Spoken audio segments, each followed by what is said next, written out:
I wasn't planning to stop in Ridgefield. Hell, I wasn't planning to stop anywhere for another 200 miles. But the rain had been hammering down for the last hour. My leather was soaked through, and the coffee light at Murphy's Diner was glowing like a beacon through the downpour. Sometimes the road makes decisions for you. The bell above the door chimed when I walked in, dripping water onto the black and white checkered floor. The place was nearly empty, just me, an old trucker working through a plate of eggs at the counter, and a guy in a faded baseball cap sitting alone in booth 7. The kind of quiet you get at 11:30 on a Wednesday night in a town nobody's ever heard of. Coffee? The waitress appeared with a pot in her hand and exhaustion written across her face. Mid-20s, blonde hair pulled back in a ponytail, the kind of woman who'd probably been pretty before life started grinding her down. Her name tag read, Sarah. Black. And whatever burger you've got. I slid onto a stool at the counter, setting my helmet beside me. She nodded and turned toward the kitchen, but something made me watch her in the reflection of the window behind the counter. Old habits from 20 years in the Marines. You learn to read rooms, to spot threats before they become problems. That's when I noticed her hands were shaking. Not exhaustion shaking. Fear shaking. My eyes shifted to booth 7. Baseball cap wasn't eating his pie, wasn't drinking his coffee. He was just sitting there staring at Sarah with the kind of focus that made the hairs on the back of my neck stand up. I'd seen that look before in Fallujah, in Kandahar, the look of a predator tracking prey. When Sarah came back with my coffee, I saw her clock the guy in the booth. Her whole body tensed, and she nearly spilled the pot. "You okay?" I asked quietly. "Fine," she said too quickly, but her eyes said something different. I let it go, nursed my coffee, watched. The trucker paid his bill and left. The cook yelled something about clocking out and disappeared through the back. Sarah wiped down tables that were already clean, her movements getting more anxious as the clock ticked toward midnight. Baseball cap just sat there, watching. When she came to refill my cup, still half full, she leaned in closer than necessary. That's when I heard it. 6 words, barely a whisper, that changed everything. "That man has been following me." I didn't move, didn't look at her, just kept my eyes on his reflection in the window. "How long?" "Months. Everywhere I go. Grocery store, laundromat, here." Her voice cracked. "Yesterday he was outside my trailer when I got home, just sitting in his car, waiting." My jaw clenched. I'd spent 2 decades hunting bad men in bad places, and I knew exactly what I was looking at. This wasn't some awkward guy with a crush. This was a predator who'd been stalking, planning, waiting for the right moment. "What's your name?" I asked, still watching his reflection. "Sarah." "Sarah, I need you to go to the back. Stay in the kitchen until I tell you it's safe. Don't come out no matter what you hear." "But trust me." I finally looked at her, and something in my eyes must have convinced her because she nodded and hurried toward the kitchen. I finished my coffee slowly, deliberately, pulled out my wallet and left a 20 for a $12 meal. Stood up and zipped my jacket with the calm of a man who'd done this 1,000 times before, just in different countries, with different stakes. The bell chimed as I walked out into the rain. Behind me I heard booth 7 scraping as baseball cap stood up to follow. Good. Some conversations are better had in parking lots than diners. What I didn't know yet, what none of us knew, was that I wasn't looking at some small-town creep with boundary issues. I was looking at a hunter who'd done this before. Multiple times, in multiple towns. And Sarah was running out of time. The parking lot was empty except for 3 vehicles. My bike, Sarah's beat-up Honda, and a gray sedan that had been sitting in the far corner all night. Baseball cap was halfway to his car when I stepped into his path. He stopped. We were 10 feet apart, rain pouring between us like a curtain. "Can I help you?" His voice had that fake friendly tone people use when they're trying to seem normal. But his eyes were cold, calculating. "You can leave." I kept my voice level, non-threatening. The kind of calm that came from years of knowing exactly how much damage I could do if I needed to. "Stop coming here. Stop following her. Tonight." His face twitched. I don't know what you're... Yes, you do. I took one step closer. Just one. I'm giving you a chance to walk away clean. Take it. For a moment, something flickered across his face. Fear, maybe. Or anger at being caught. Then he smiled, and it was the worst kind of smile. The kind that said he'd been here before and knew how this played out. You can't tell me where I can go. It's a free country. He moved toward his sedan. And Sarah, well, Sarah and I have an understanding. You mean she's terrified of you? He shrugged, opened his car door. Misunderstanding, we'll work it out. I memorized his plate number as he drove away. JKM 4739. Gray Honda Civic, late 2000s model. Dent in the rear bumper. The kind of car that blended in everywhere, which was exactly the point.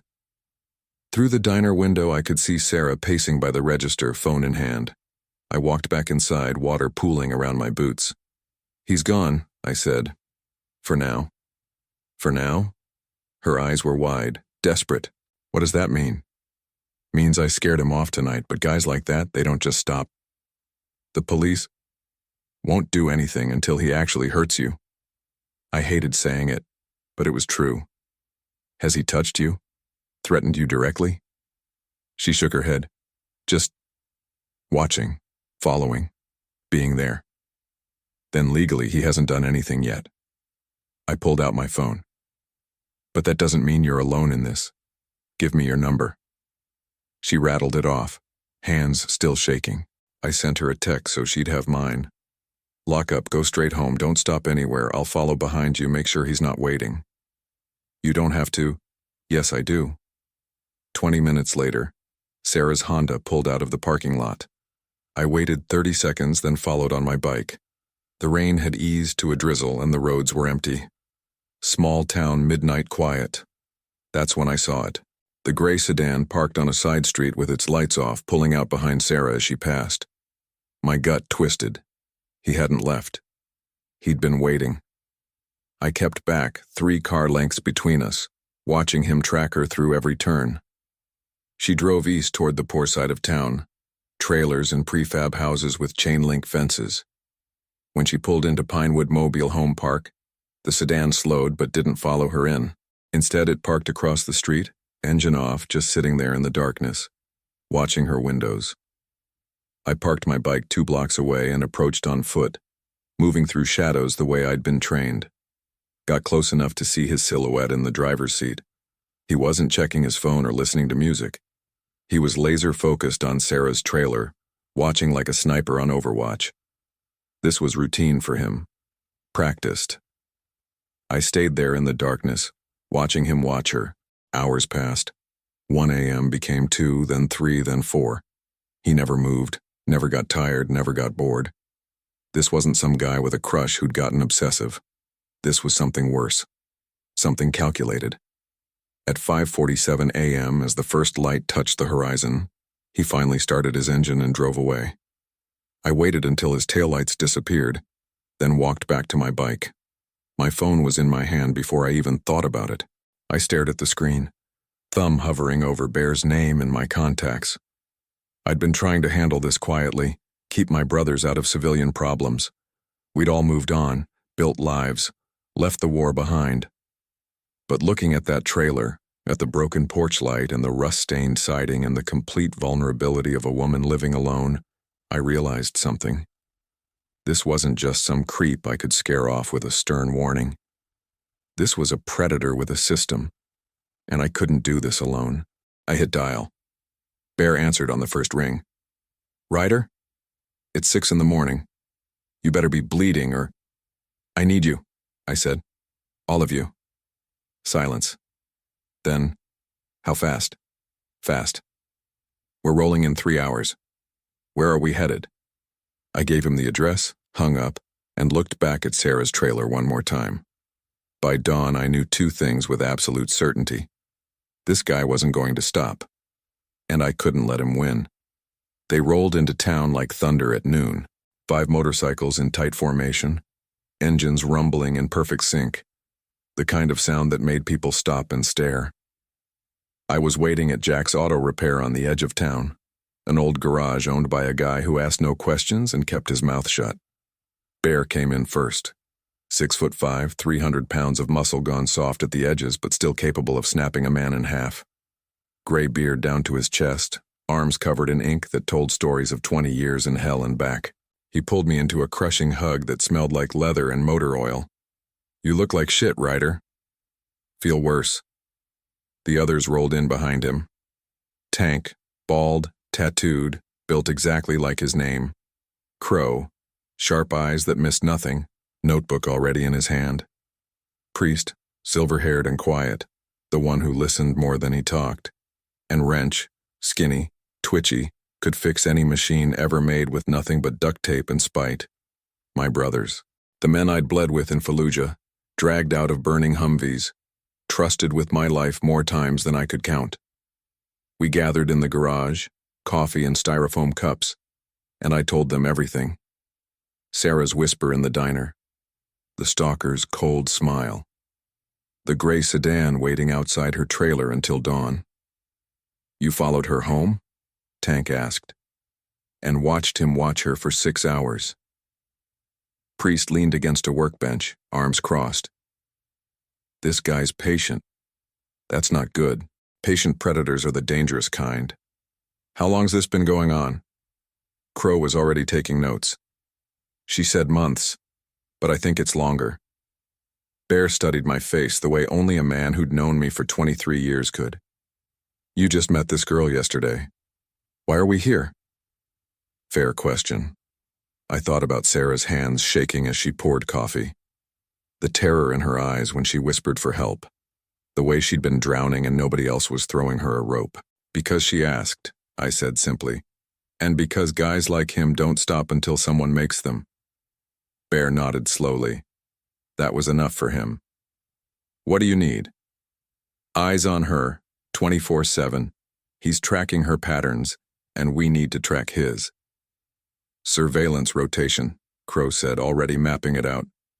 2 men on her at all times. 1 visible, 1 shadow. "I'll take first shift at the diner," Tank volunteered. "Big guy sitting alone drinking coffee. I blend right in." Wrench snorted. "Yeah, you're real subtle." "What about the stalker?" Priest asked. "We know where he lives?" "Not yet. Just the sedan and the plate number." "Give it to me." Crow held out his hand. "I'll run it, find his address, employment, everything." We spent the next hour planning. Shift rotations, communication protocols, emergency signals if something went wrong. It was like being back on deployment. The same precision, the same trust, just without the bullets. At 2 p.m., Crow's phone buzzed. He'd been running the plates through some contact he had at the DMV. Marcus Webb, 34. Address is 1247 Oakmont Avenue, apartment 3B. He scrolled through his phone. No criminal record, not even a parking ticket. "Clean record means he's careful," Priest said quietly. "Or lucky, or both." "There's something else." Crow's expression darkened. "I ran his name through social media, public records. Guy moves around a lot, 4 different towns in the last 6 years." My stomach dropped. "Always moves after a few months?" "Yeah, how'd you?" "Because he's done this before." The words tasted like poison. This isn't his first victim. It's just his first time getting caught. Tank cracked his knuckles. "So we're not just protecting Sarah. We're stopping a serial predator." "Which means we need more than surveillance," Bear said. "We need evidence, something that proves he's been doing this." Wrench spoke up for the first time. "Guys like this, they keep trophies, photographs, belongings, records. Obsessive personalities can't help themselves." "So we find where he keeps them," I said. Crow was already typing on his phone. "Give me an hour. I'll pull his rental history, storage units, anything attached to his name." 45 minutes later we had it. A storage unit at U Store It on Highway 9, rented under the name M. Webb. Paid in cash every month for the last 8 months. 8 months, I repeated. "That's how long he's been watching Sarah. Or longer," Priest added. "That's just when he got the storage unit. Bear stood up, his face grim. We need to see what's in there. Breaking and entering, Tank said. We do this, we're crossing a line. Line's already crossed, I said. He crossed it when he started hunting women. We rolled out at dusk. 6 bikes heading toward the storage facility on the edge of town. The sun was setting behind us, painting everything orange and red, and I couldn't shake the feeling that whatever we found in that unit would change everything. Crow picked the lock in under 30 seconds. Some skills you never lose. The metal door rolled up with a screech that echoed across the empty lot. We all stood there in silence, flashlights illuminating what was inside. Jesus Christ, Bear whispered. It wasn't just Sarah's photos on those walls. It was 3 other women, 3 other victims. And we just found evidence that Marcus Webb wasn't just a stalker. He was hunting ground. The storage unit was 10 by 10 feet of pure madness. Every wall covered floor to ceiling with photographs, maps, receipts, schedules. A timeline of obsession assembled with the precision of a military operation. But it wasn't just Sarah. The left wall belonged to 3 other women. Each section was labeled with a first name and dates written in neat block letters. Lisa Chen, 2019-2020. Rebecca Flores, 2021. Amy Donahue, 2022-2023. Each section ended the same way, with a newspaper clipping. Local woman drops harassment charges, relocates. Missing person case closed, voluntary departure. Woman reports stalking, later recants statement. Priest stood beside me, his flashlight sweeping across the walls.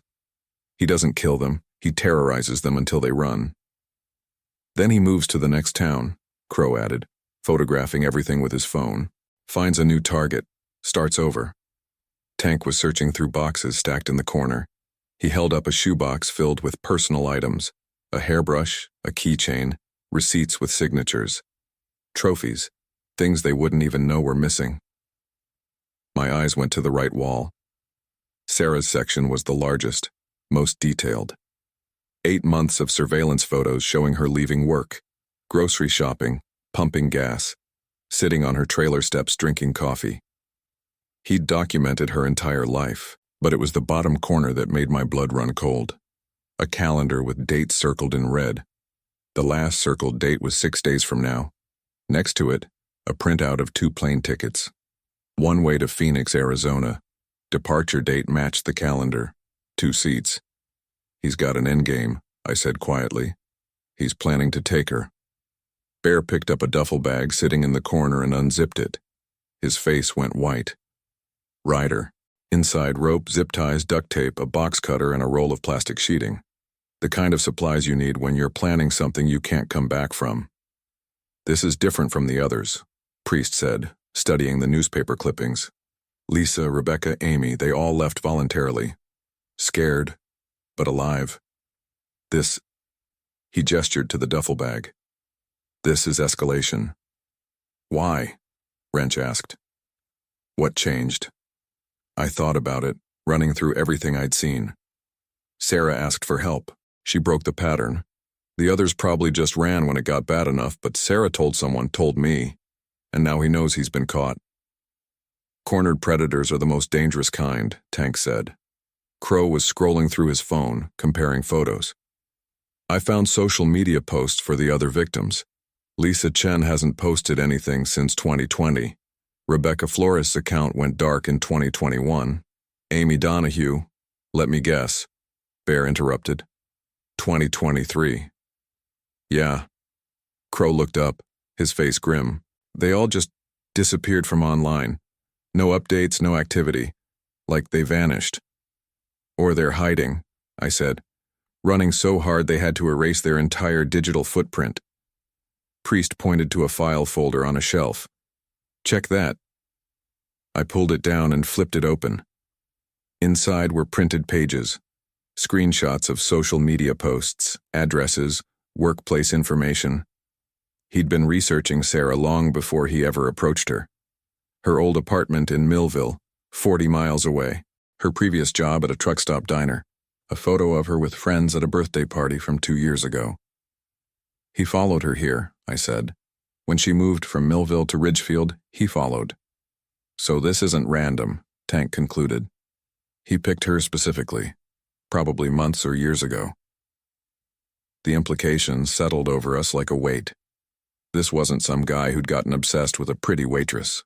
This was a hunter who'd selected his prey, studied her patterns, engineered situations to get close to her, and was now executing a plan that had been in motion for potentially years. "We need to call the cops," Wrench said. "This is evidence, real evidence." "And tell them what?" I asked. "That we broke into a storage unit? Everything here becomes inadmissible." He'd walk. "So what do we do?" Tank's voice was tight with controlled rage. I looked at the calendar again. 6 days. That's all we had before Marcus Webb made his move. We protect Sarah, around-the-clock surveillance, and we get him to make a mistake on our terms, not his. Bear pulled out his phone. "I know a detective in this town, guy named Parks, former military, straight shooter. We feed him this information anonymously, let him get a warrant." "That takes time," Crow said. "Time we don't have," I finished. Priest spoke quietly from the corner. "There's another option." We all turned to look at him. We make him think he's winning, that Sarah's vulnerable. We draw him out, catch him in the act, and then we hand him to the police gift-wrapped with evidence they can actually use. "A trap," Tank said slowly. "Using Sarah as bait," I said, hating every word. "No, absolutely not. Not real bait," Priest clarified. "We make him think she's alone, but we're there, all of us, waiting." Bear looked at me. "It's risky." "It's all we've got," Crow added. I stared at the wall of photographs, at Sarah's face captured in hundreds of stolen moments, at the other 3 women who'd been terrorized into vanishing. 6 days until Marcus Webb executed whatever he'd been planning. We needed to end this now. "All right," I said. "We set the trap, but we do it smart. Military precision. Nobody gets hurt except him." Tank grinned, and it wasn't a pleasant expression. "I can work with that." We spent another hour documenting everything: photos, videos, notes, evidence we could feed to Detective Parks through back channels. Then we locked the storage unit and rolled out into the night. Back at the garage, we laid out the plan: surveillance shifts, backup positions, emergency protocols. It was like planning a raid in hostile territory, except this time the enemy was one sick man instead of an insurgent cell.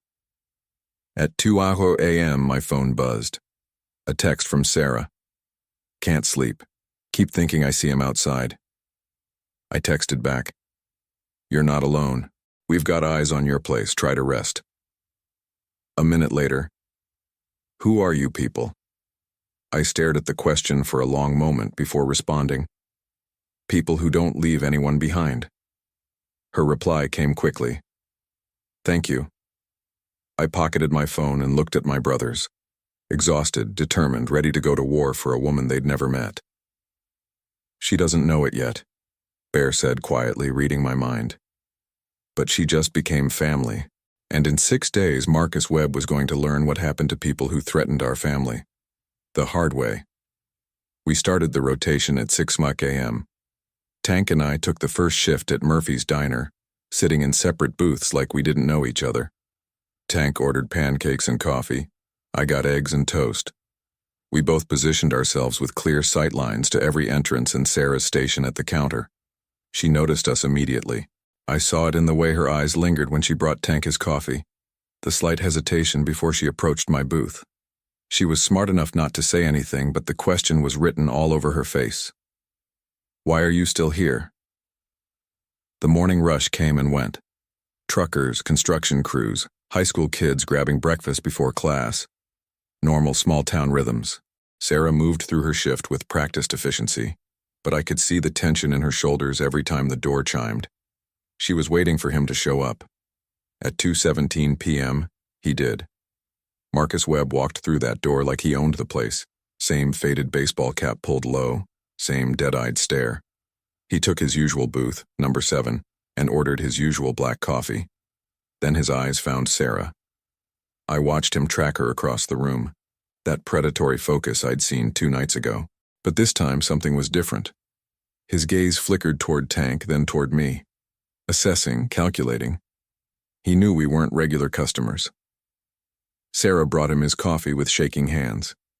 He smiled at her, that same cold smile, and said something I couldn't hear. Whatever it was made her face go pale. Tank stood up and walked to the jukebox, positioning himself directly in Marcus's sightline. Completely blocked his view of Sarah. It wasn't subtle. It wasn't supposed to be. Marcus's jaw clenched. His hand gripped the coffee mug so tight his knuckles went white. Good. We wanted him off balance. Wanted him to know the game had changed.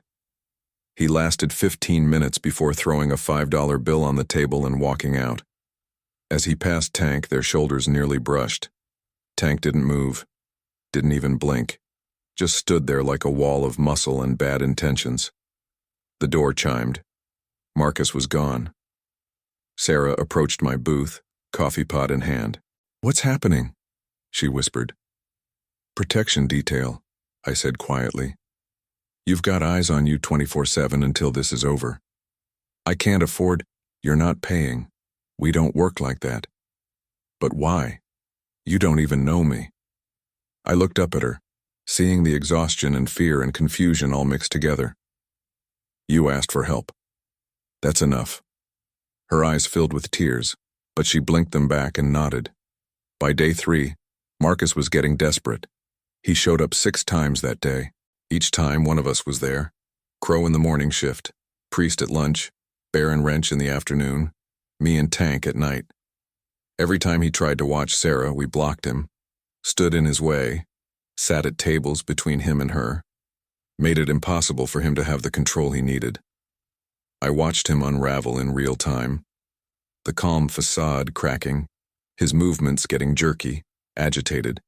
He'd snap at other customers, mutter to himself, grip his coffee mug like he wanted to throw it. On Thursday afternoon, he tried something new. Sarah's shift ended at 3:01 p.m. She walked out the back door toward her car in the employee lot. Marcus had been waiting there, engine running, positioned to follow her out. But Crow was on the roof with binoculars and Wrench was in the van across the street, and I was standing in the alley with my phone ready to record everything. Marcus started to pull out behind her, then saw me step into view. Our eyes met through his windshield. I didn't move, didn't threaten. Just stood there, phone visible, letting him know every move he made was being documented. He slammed his fists against the steering wheel, once, twice, 3 times. Rage finally breaking through that careful control. Then he peeled out of the lot, tires screaming. "He's braking," Crow's voice came through my earpiece. "Losing control of the situation." "That's the point," I replied. "Cornered animals make mistakes." But that night, parked outside Sarah's trailer on watch duty, I couldn't shake a feeling in my gut. The kind of feeling that had kept me alive in Iraq when things were about to go sideways. Marcus wasn't just breaking down. He was building up to something. At 11:53 p.m., my phone buzzed. Text from Priest. "Just drove past his apartment. Lights on, shadows moving. Looks like he's packing." My blood went cold. "Packing for what?" I texted back. "Either running or making his move." I looked at Sarah's trailer, dark except for the soft glow of a TV through the curtains. She was in there, probably trying to sleep, probably failing, not knowing that somewhere in town, Marcus Webb was preparing for something. The trap we'd planned was set for tomorrow night. Controlled environment, our terms, but predators don't always follow the schedule. I texted the group. "Everyone on high alert. He's escalating. Could move tonight." 5 immediate responses. "Copy that." I settled in for a long watch, one hand on my phone, eyes on every shadow, every movement. And I prayed we had enough time to stop whatever Marcus was planning, because the calendar in that storage unit said we had 3 days left. But my gut said we had hours. Friday morning, 9:47 a.m. Sarah's shift was ending and she was walking toward her Honda in the employee lot behind Murphy's Diner. I was watching from my bike parked across the street, engine idling, ready to follow her home like I had every day this week. That's when I saw the gray sedan pull into the lot from the opposite entrance. Marcus had been waiting, timing it perfectly. and he was moving fast. "Crow, you seeing this?" I said into my mic. "Affirmative." He's blocking her path to the car. Crow was on the roof of the hardware store next door, binoculars trained on the scene. "Wrench, you in position?" "Van's ready. Say the word." I watched Marcus get out of his sedan and approach Sarah. She froze, keys gripped between her fingers like claws. Even from across the street, I could see the fear radiating off her. "Sarah, we need to talk." His voice carried across the empty lot, that fake calm tone barely covering the rage underneath. "I don't want to talk to you." Her voice was shaking but firm. "Leave me alone. You've been avoiding me, bringing those guys around." He took a step closer. "That's not fair. We had something special and you're ruining it." "We never had anything. You've been stalking me for—" "Don't say that word." He lunged forward, grabbing her arm. "I'm trying to protect you, to love you. Why can't you see that?" That was my signal. I killed the engine and stepped off my bike. Started walking across the street, taking my time, letting him see me coming. Behind the dumpster, Tank emerged like a shadow made solid. From around the corner of the diner, Priest appeared. Bear's motorcycle rumbled into the lot from the main entrance.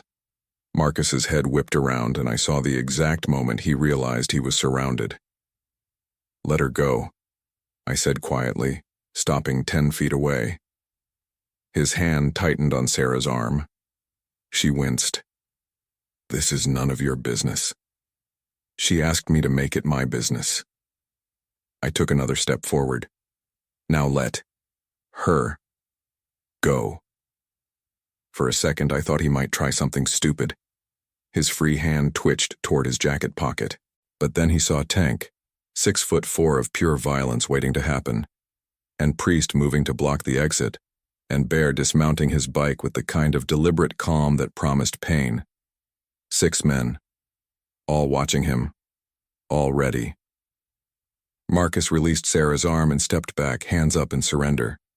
"I'm just trying to talk to my friend. This is harassment. I could call the cops." "Go ahead." Bear pulled out his phone. "Let's call them together. I'm sure they'd love to hear about how you've been following her for 8 months. Marcus's face twitched. "That's a lie. I don't know what she told you, but—" "We know about the storage unit," I said quietly. The color drained from his face. "We know about Lisa, Rebecca, Amy." Each name hit him like a physical blow. "We know about the plane tickets, the duffel bag, all of it." His mouth opened and closed like a fish drowning in air. Then something changed in his expression. The fake calm shattered completely, replaced by raw, unhinged fury. "You broke into my property. That's illegal. Anything you found—" "Wasn't us," Crow called from the roof. "Anonymous tip led police right to it. Funny how that works." It was a lie. We hadn't called the cops yet, but Marcus didn't know that. "You're done here," I said. "Pack your things. Leave town. And if you ever come near Sarah again, if you ever even think about her—" "What?" Marcus's voice was shrill now, cracking. "What are you going to do? Beat me up? Kill me? You're not soldiers anymore. This isn't some war zone where you can play hero." Tank cracked his knuckles. "Want to test that theory?" Marcus looked at each of us, seeing no mercy, no negotiation, just cold certainty. His shoulders hunched and he backed toward his sedan. "This isn't over," he spat. "She's mine. I spent months, years. I earned her. You can't just take her from me." "She was never yours," Priest said quietly. "That's what you don't understand." Marcus got in his car and peeled out, tires screaming. We all watched him disappear down the street. Sarah collapsed against her Honda, shaking. I walked over and stood at a respectful distance. "You okay?" "I don't know." She looked up at me with wide eyes. "He's not going to stop, is he?" "No," I admitted. "He's going to escalate." "What does that mean?" I thought about the duffel bag, the rage in his eyes just now. The way he'd said, "This isn't over," means next time he comes back, he's bringing a weapon. Bear appeared at my shoulder. "We need to move up the timeline. Whatever trap we're planning, it has to be tonight." I nodded slowly. Marcus had shown his hand. He was spiraling, losing control, and men like that became unpredictable. Dangerous. Sarah grabbed my arm. What trap? What are you planning? We're going to end this, I said. Tonight. But I need you to trust us. Do I have a choice? You always have a choice. But if you want this to be over, really over, then you need to do exactly what we tell you. She looked at each of us, these rough men on motorcycles who'd appeared in her life like guardian angels made of leather and steel. Then she nodded. Okay. What do I need to do? Bear smiled grimly. You need to go home. Lock your doors. And wait for him to come. Her face went pale. You want me to be bait? No, I said firmly. We want him to think you're bait, but you won't be alone. Not for 1 second. My phone buzzed. Text from Wrench. Just saw him at a pawn shop on 5th Street. He's buying something. What kind of something? I texted back. The response made my blood run cold. Went in empty-handed. Came out with a bag. The kind of bag that holds firearms. I looked at Bear. We're out of time. He nodded. Then we moved tonight. All of us. Final stand. Sarah's voice was small, frightened. Is this really happening? I met her eyes and told her the truth. Yes. But by tomorrow morning it'll be over, one way or another. The question was, would we stop him in time? Or would Marcus Webb finally complete the plan he'd been building for 8 months? Jack's auto repair smelled like motor oil and old coffee. The 6 of us stood around a workbench scattered with maps, photos, and the kind of tension that came before every mission we'd ever run together. Bear spread out a hand-drawn map of the area. Murphy's diner, Sarah's trailer, Marcus's apartment, and every route connecting them. Red X's marked position points. Blue circles showed escape routes. He bought a gun, Ryder said, placing his phone on the table. Wrench had sent photos from outside the pawn shop. Marcus walking out with a paper bag, the telltale rectangular shape visible through the thin material. That changes everything. Makes him more dangerous, Tank said. Also makes our case stronger when we hand him to the cops. Priest shook his head. You're assuming he's thinking rationally. He's not. This morning proved that. He's losing control, and men like Marcus, when they lose control, they don't run. They escalate. Escalate how? Wrench asked. Murder-suicide, Priest said quietly. If I can't have her, nobody can. It's the final play for obsessive personalities when they realize they've lost. The room went silent. Ryder felt ice in his veins. He'd seen that play before. Domestic situations in Iraq. Checkpoint incidents where rejected men would rather destroy what they loved than lose it. The math was always the same. Desperation plus weapon equals tragedy. So what's the play? Crow asked, pen hovering over his notebook. Bear leaned forward, tattooed forearms braced on the table. We set the trap at her trailer.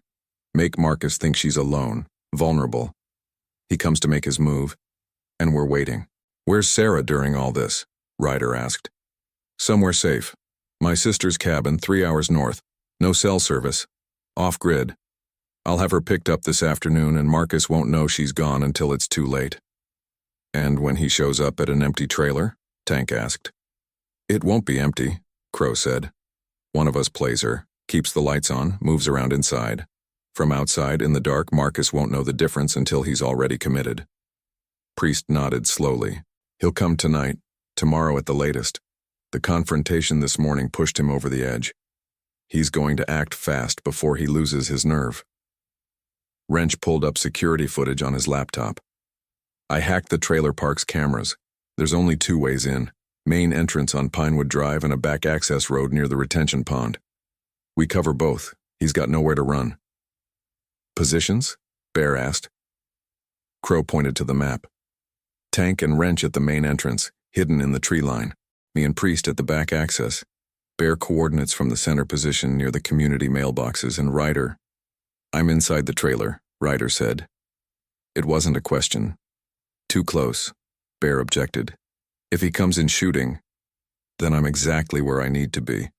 You think I'm letting anyone else take that risk? They'd had this argument before, in different countries with different stakes. Bear knew when Ryder's mind was made up. Fine, but you wear a vest, and you're wired up. Anything goes wrong, we're 30 seconds away.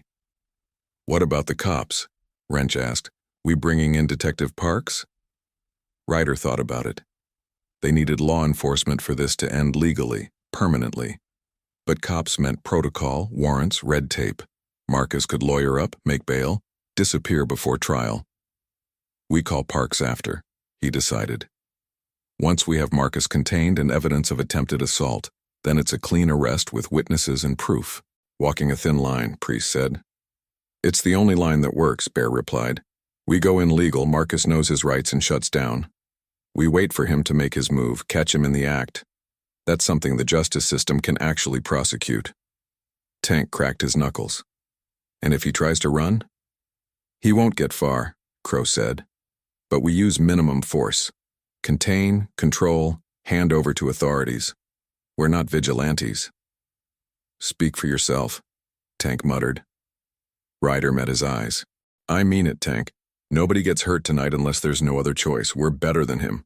We prove it by how we handle this. Tank nodded reluctantly. Your call, boss. They spent the next 2 hours running through scenarios. What if Marcus brought backup? What if he called the cops first, claiming harassment? What if he'd been watching them watch him and knew it was a trap? Every contingency, every variable, mapped out with the precision of men who'd planned raids in hostile territory where one mistake meant death. At 4 p.m., Bear's sister picked up Sarah. Ryder watched through binoculars as she got into the truck, clutching a small overnight bag, looking back at her trailer one last time. She's clear, he reported. All right, Bear said. We're on the clock. Positions by 1900 hours. Minimal light signature. Radio silence unless you've got eyes on target. They dispersed like smoke. Tank and Wrench headed to the main entrance. Crow and Priest took the back access. Bear positioned himself near the mailboxes with a clear view of Sarah's trailer. Ryder waited until dusk, then slipped inside her trailer, using the key she'd given him. It felt invasive being in her space, seeing her small kitchen, her worn couch, the photos of family on the walls. This was someone's life, someone's home, and Marcus had been violating it for months. He settled into position by the window, lights on low, occasionally moving past the curtains to maintain the illusion of occupancy. Then he waited. 7 keys p.m. became 8:02, then 9:02. His radio crackled softly. Anything? Bear's voice. Negative. Streets quiet. More waiting. The kind that made your muscles ache and your mind play tricks. At 10:47 p.m., Crow's voice cut through the silence. Got movement. Gray sedan, lights off, coming in through the back access road. Ryder's hand went to the radio. Confirm it's him. Confirmed. He's parking behind the dumpsters, out of sight from the road. He's learning, Priest added. Being cautious. Ryder watched through the window, saw nothing. Then a shadow moved between trailers, low and fast. Marcus was approaching on foot. I've got eyes on, Ryder whispered. 50 meters out, moving toward the front door. We're in position, Bear said. On your signal. Marcus reached the porch. Ryder could see him now through the thin curtains, silhouette in the darkness, something heavy in his right hand. The gun. He's armed, Ryder reported. Weapon in hand. Marcus tried the door handle. Locked. Then he knocked. 3 soft raps. Sarah, he called quietly. I know you're in there. I just want to talk. Please. Ryder stayed silent, motionless. More knocking. Harder this time. Sarah, open the door. I'm not going to hurt you, I promise. I love you. Silence. Then Marcus's voice changed. The fake calm disappeared, replaced by raw desperation. I know about your biker friends. They can't protect you forever. They'll leave. They always leave. But I'll never leave you. Never. He tried the door handle again. Then Ryder heard it. The sound of Marcus putting his shoulder against the door. All units, Ryder said into his radio. He's forcing entry. Move in. Now. The door splintered. Marcus burst through, and the trap snapped shut. Marcus stumbled through the splintered door, gun raised, eyes wild in the dim light. He was breathing hard, sweat pouring down his face despite the cool night air. "Sarah, I know you're—" He froze. Ryder stood in the center of the small living room, arms crossed, completely still. Not Sarah. Not even close. "Wrong house," Ryder said quietly. For 3 seconds, nobody moved. Marcus's gun wavered between pointing at Ryder and pointing at the floor. His mouth opened and closed, brain trying to process what he was seeing. "Where is she?" The words came out strangled. "Where's Sarah?" "Safe. Somewhere you'll never find her." "You—" Marcus's face contorted with rage. "You took her from me. She's mine. I've been watching her for 18 months, Ryder interrupted. "We know. We found everything. The storage unit, the photos, the other women." Marcus's gun hand was shaking now. Those women didn't understand. They ran. They were weak. But Sarah's different. She needs me. She's just confused because you and your— She's terrified of you, Ryder said flatly. "That's not love. That's not even close. Shut up." Marcus took a step forward, gun now pointed directly at Ryder's chest. "You don't know anything. I protected her. I watched over her. I loved her when nobody else would. You stalked her. There's a difference." Behind Marcus, the doorframe filled with shadows. Tank stepped through first, massive and silent. Then Priest from the bedroom doorway. Crow through the kitchen entrance. Bear through the front door Marcus had left hanging open. Marcus spun around, gun swinging wildly, and suddenly realized he was surrounded. 6 men closing in like wolves around wounded prey. "Drop the weapon," Bear said calmly. "This is over." "No." Marcus's voice cracked. "No, you can't. She's supposed to be here. We're supposed to leave tonight. I have tickets. I have a plan." "You had a plan," Ryder corrected. "Past tense." Marcus backed against the wall, gun still raised but moving frantically between targets. "Stay back, all of you. I'll shoot. I swear I'll—" "You won't," Priest said softly. "Because the second you pull that trigger, your life is over. And somewhere deep down you know that." "I don't care." Tears were streaming down Marcus's face now. "Without her I have nothing. She was supposed to be mine. I did everything right. I was patient. I waited. I earned her." "You can't earn a person," Ryder said. "They're not property. Sarah was never yours and she never will be." Something broke inside Marcus. Ryder could see it. The moment when desperation turned to resignation. When obsession met reality and shattered. Marcus's shoulders slumped. The gun lowered slightly. "I just wanted her to see," he whispered. "To understand how much I loved her." "That wasn't love," Bear said. "What you felt, that was sickness. And you need help." "Help?" Marcus laughed bitterly. "There's no help for me. I've tried. I've moved. I've started over. It always ends the same way." "Because you never dealt with the problem," Priest said. "You just ran from it. Found new victims. The pattern repeats until someone stops you." "So what now?" Marcus looked at each of them. "You kill me? Beat me into the ground? Make me disappear?" "No," Ryder said. "We give you a choice." Marcus's eyes narrowed. "What choice?" Tank stepped forward with a backpack. He dropped it at Marcus's feet. "Bus ticket. Leaves in 2 hours for Seattle. $500 cash. And a referral to a psychiatric facility that specializes in obsessive disorders." Marcus stared at the backpack like it was a snake.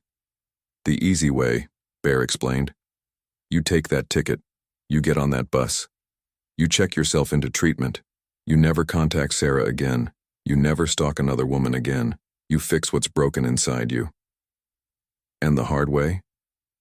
Marcus's voice was hollow.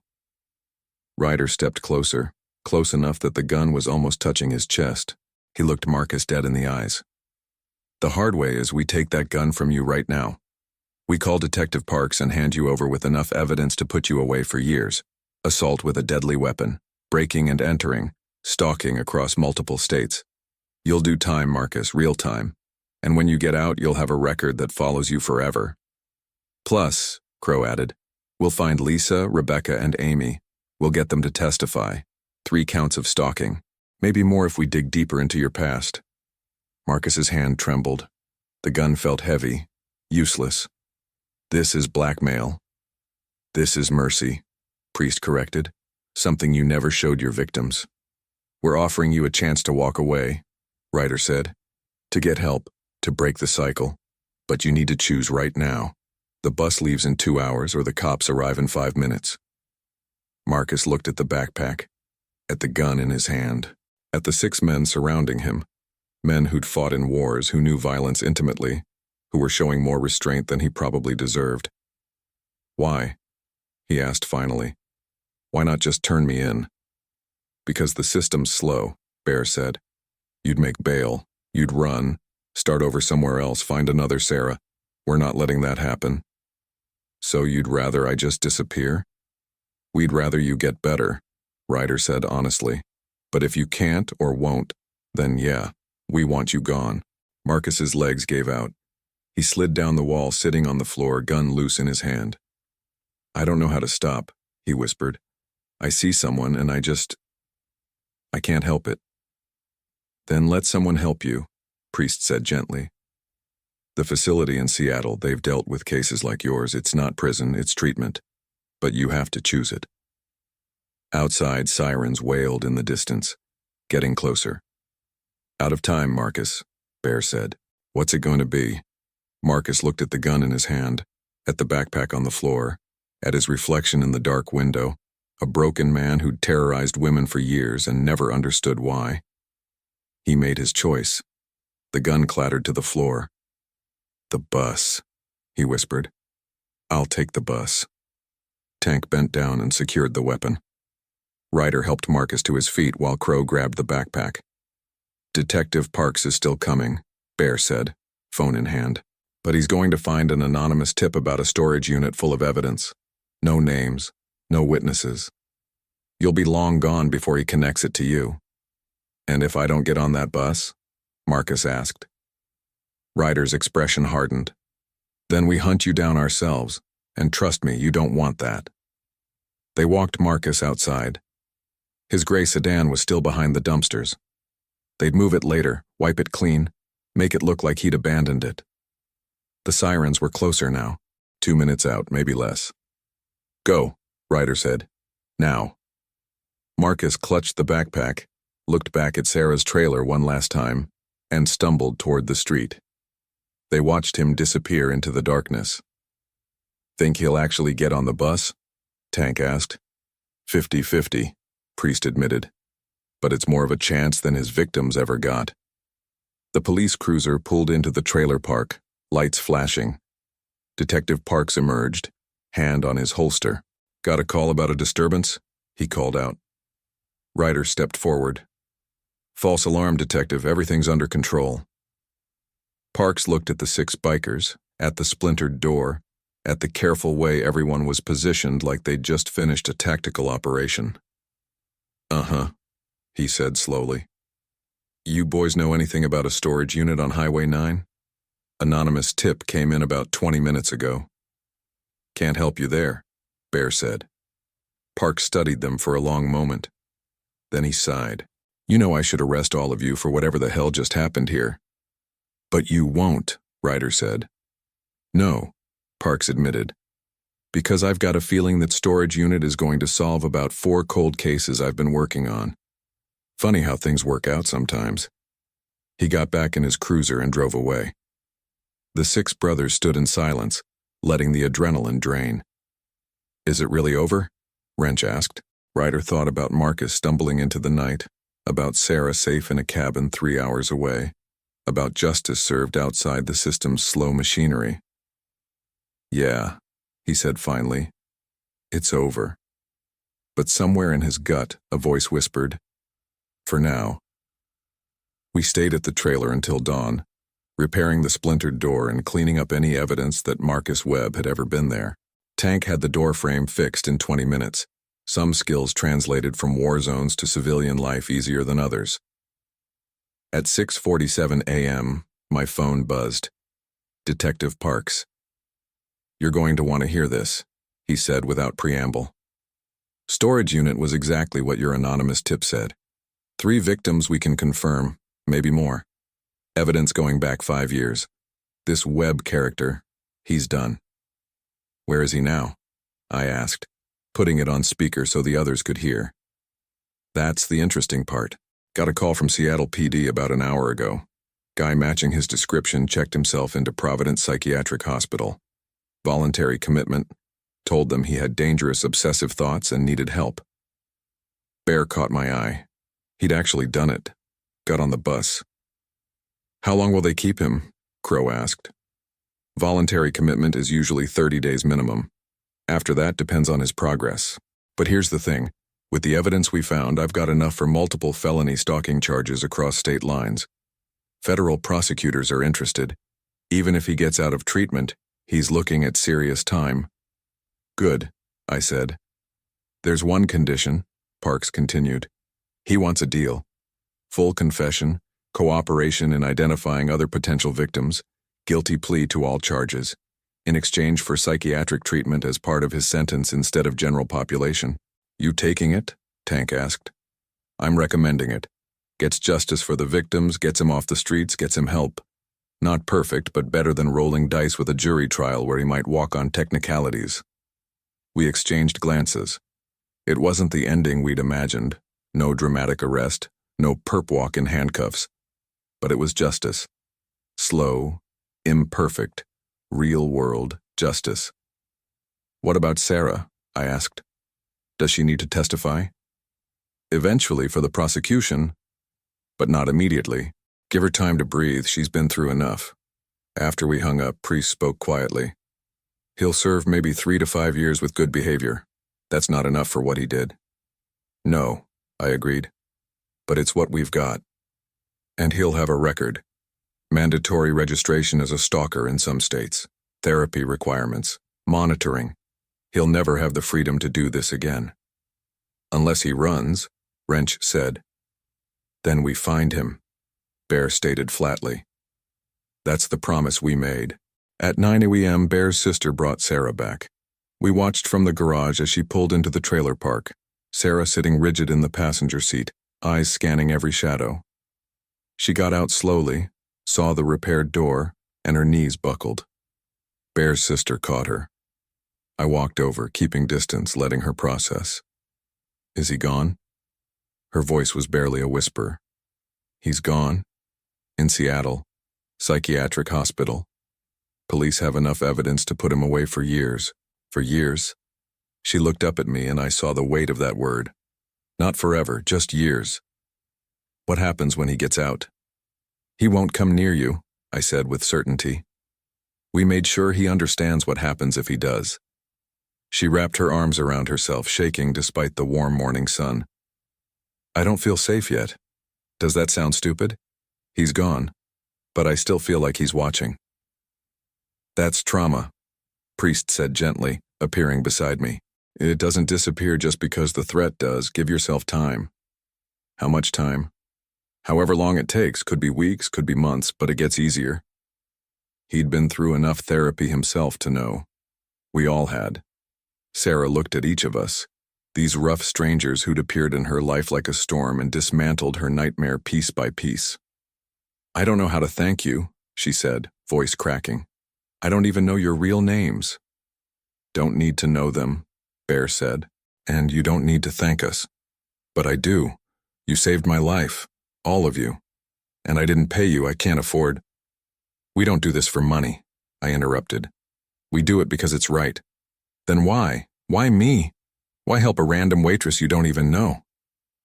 I thought about all the people we couldn't save in Iraq, the civilians caught in crossfire, the women and children we'd found too late, the guilt that followed us home and never quite left.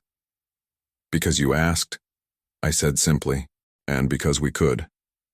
She pulled an envelope from her pocket, tips from the past week, maybe $200. "It's not much, but..."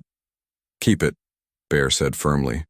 "Buy yourself a new lock, a security system, whatever makes you feel safe." "Or," Crow suggested, Use it to start over somewhere new if that's what you need. Fresh town.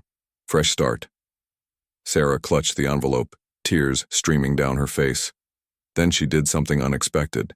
She hugged me, just wrapped her arms around me and held on like I was an anchor in a storm.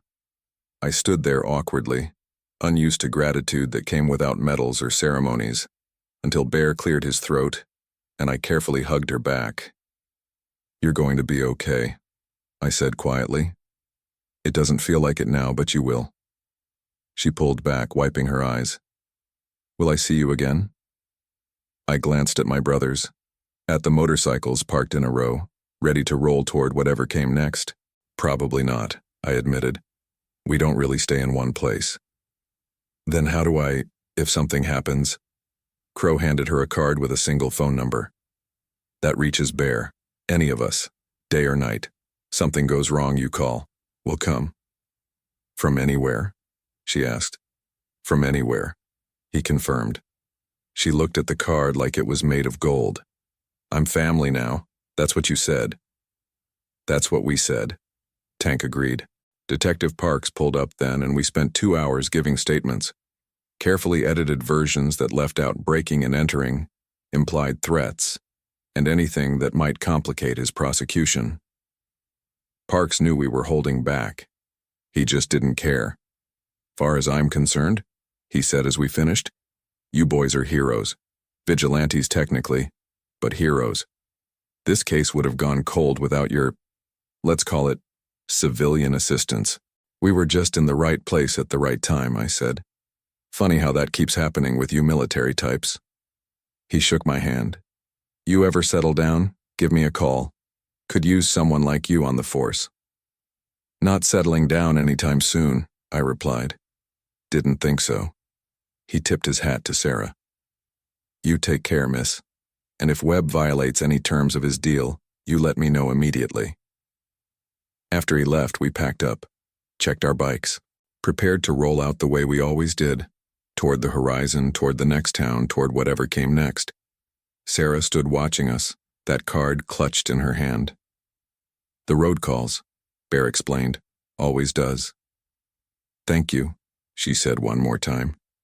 "For everything. For seeing me when I was invisible." "You were never invisible," I said. "Just waiting for someone to look." We mounted our bikes. 6 engines roared to life in perfect synchronization, and as we rolled out of Ridgefield, I checked my mirror one last time. Sarah was standing in her doorway, waving. Free. Safe. Alive. That's all that mattered. We rode for 2 hours before anyone spoke. Just the sound of engines and wind and the highway stretching endlessly ahead. The kind of riding that cleared your head and reminded you why we did this. Why we lived on the road instead of settling down like normal people. Bear pulled up beside me at a rest stop outside Harrisburg. "You good, brother?" "Yeah," I said, pulling off my helmet. "Just thinking." "About Sarah?" "About all of them. Lisa, Rebecca, Amy, how many others we didn't find." The others gathered around, engines idling. Priest lit a cigarette, his one vice. Tank stretched his back.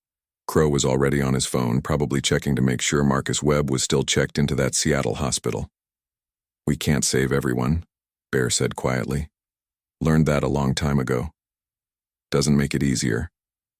"No, but we saved her. That counts." My phone buzzed. Text from an unknown number. "This is Detective Parks. Thought you'd want to know. Webb gave us names of 2 more victims, Portland and Boise. Both cases went cold years ago. You started something good here." I showed the others. 2 more women who might get closure," Priest said, "because we showed up at the right diner at the right time." "Fate," Wrench said.